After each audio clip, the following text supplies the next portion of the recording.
அஸ்ஸலாமு அலைக்கும் வரஹ்மத்துல்லாஹி தஆலா வபரகாத்துஹு. அஊது பில்லாஹி மினஷ் ஷைத்தானிர் ரஜீம். பிஸ்மில்லாஹிர் ரஹ்மானிர் ரஹீம்.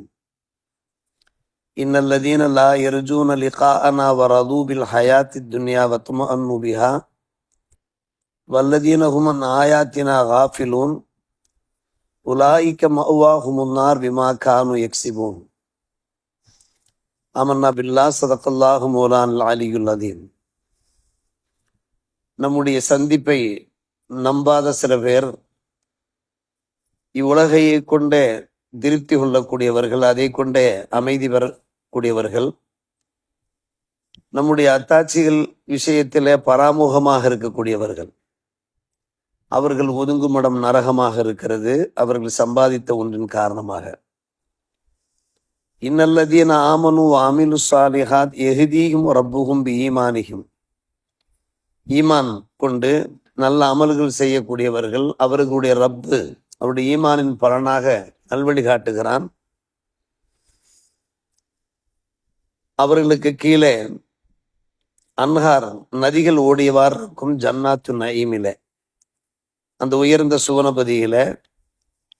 அந்த உயர்ந்த சுவனபதியில் அவருடைய பிரார்த்தனை சுப்ஹானக்கல்லாஹும்ம, இறைவா நீயே மிக தூயவன் என்றிருக்கும்.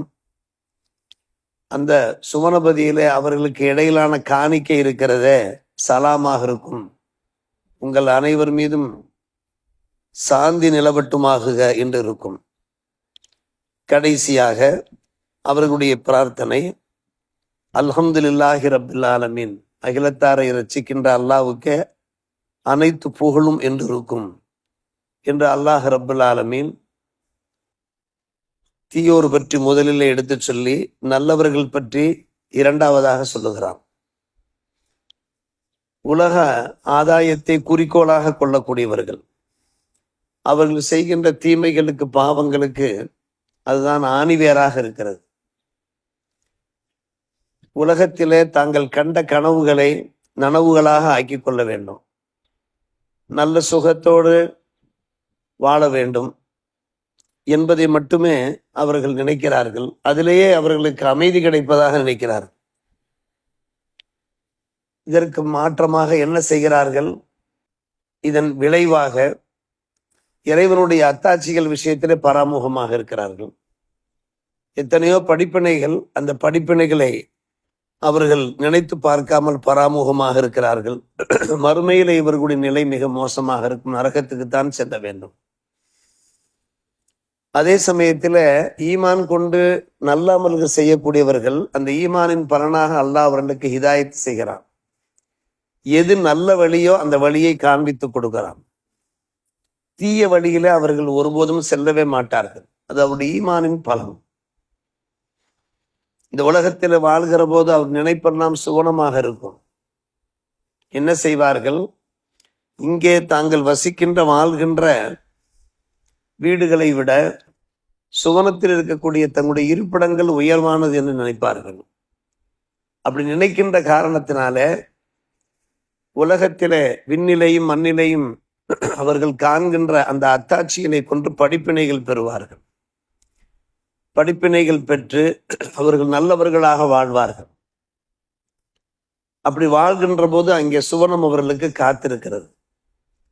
அந்த சுவனம் எப்படி இருக்கும் என்று அல்லாஹ் வர்ணிக்கிறான்.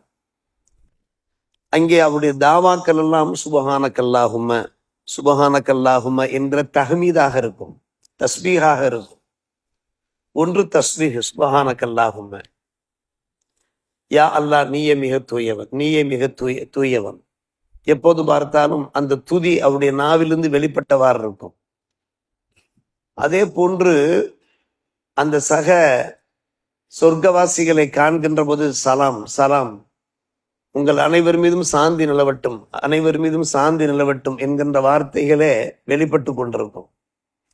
சொல்லப்போனால் மலக்குமார்கள் கூட அந்த சுவனவாசிகளை பார்க்கிற போதெல்லாம் சலாம் சலாம் என்கிற அந்த காணிக்கையை செலுத்தி கொண்டே இருப்பார்கள். அது உயர்ந்த காணிக்கை அல்லவா சலாம் என்ற வார்த்தை. ஒரு பக்கம் அவர்கள் சுகபோகமாக இருக்கிறார்கள், மறுபக்கம் இந்த சலாம் என்ற வார்த்தை மூலமாக அவர்களுக்கு மனசில் ஒரு மிகப்பெரிய மகிழ்ச்சி உண்டாகும். இது தொடக்கம். நடுவிலே, முடிவிலே எப்படி இருக்கும் என்று கேட்டால் அல்லாஹ் சொல்கிறான், அல்ஹம்துலில்லாஹி ரப்பில் ஆலமீன். அகிலத்தாரை இரட்சிக்கின்ற அல்லாஹுக்கே எல்லா புகழும் என்கிற வார்த்தை. இந்த வார்த்தைகளுக்கு சொந்தக்காரர்களாக அல்லாஹ் நமக்கும் இந்த பாக்கியங்களை தர வேண்டும். நமக்கும் நம்முடைய குடும்பத்தினருக்கும் நம் அனைவரும் சுவனம் செல்ல வேண்டும் இன்ஷா அல்லாஹ். சுவனம் சென்ற கையோடு நம்முடைய வாயிலிருந்து வெளிப்படுகின்ற அந்த வாசகங்கள் சுபஹானக்கல்லாஹும் என்கிற தஸ்பீஹாக, சலாம் என்கின்ற தஹியத்தாக, அல்ஹம்துலில்லாஹி ரப்பில் ஆலமீன் என்கிற தஹ்மீதாக நம்முடைய நாவுகள் வெளிப்பட வேண்டும். அதற்காக நாம் அல்லாஹ்விடத்திலே கேட்க வேண்டும். சுவனவாசிகளுடைய துதியே இதுதான். இந்த துதி நம்முடைய நாவிலிருந்து வெளிப்பட வேண்டும் என்றால் இந்த உலகத்தில வாழ்கின்ற போதும் இந்த வாசகங்கள் நம்முடைய வாயிலிருந்து வந்து கொண்டே இருக்க வேண்டும். சுபஹானக்கல்லாஹும்ம சுபஹானக்கல்லாஹும்ம. அதே போன்று நம் மக்களை காண்கின்ற போது அஸ்ஸலாமு அலைக்கும் அஸ்ஸலாமு அலைக்கும். அதே போன்று நமக்கு நல்ல ஒரு சந்தோஷங்கள் கிடைக்கிற போது மகிழ்ச்சிகரமான அந்த கால பொழுதிலே அல்ஹம்துலில்லாஹி ரப்பில் ஆலமீன் அல்ஹம்துலில்லாஹி ரப்பில் ஆலமீன். இந்த வாசகங்கள் நம்முடைய நாவுகளிலிருந்து வெளிப்பட்டு கொண்டிருக்குமானால் இதே வாசகங்களை சொர்க்கத்திலேயும் அல்லாஹ் நமக்கு உச்சரிக்கின்ற பாக்கியத்தை கொடுப்பான். சுவனவாசியுடைய வாசகமே இதுதான். அவருடைய பேச்சும் மூச்சும் இப்படியே கிதாபுகளில் தஃப்சீர்களில் வருகிறது. அவர்களுடைய பேச்சும் மூச்சும் இந்த 3 வார்த்தைகளாக இருந்து சாப்பிட்டு கொண்டிருப்பார்கள், இன்பத்திலே திளைத்து கொண்டிருப்பார்கள். சுவையான உணவுகள் அவர்களுடைய நாவுகளுக்குள் சென்று கொண்டிருக்கும். அப்போதெல்லாம் அவர்கள் இந்த வார்த்தையை தன் சுபஹானக்கல்லாஹும் அல்ஹம்துலில்லாஹி ரப்பில். இந்த துதி மாறி மாறி ஏதாவது ஒன்று தேவையா, அவர்கள் ஆசைப்படுகின்ற ஏதாவது ஒன்று அவர்களுக்கு கிடைக்க வேண்டுமா, என்ன செய்வார்கள்? இந்த வார்த்தையை தான் சொல்லுவார்கள், சுபஹானக்கல்லாம என்பார்கள். எனக்கு ஒரு ஹல்வா தேவை, ஒரு ஜாங்கிரி தேவை, எனக்கு ஆசையாக இருக்கிற சொர்க்கத்தில் இருக்கிற போது சுபஹானக்கல்லாஹும்ம என்று சொல்வார்கள். அவருடைய கண் முன்னாலே அவர்கள் ஆசைப்பட்ட அந்த இனிப்பு பலகாரங்கள் கிடைக்கும்.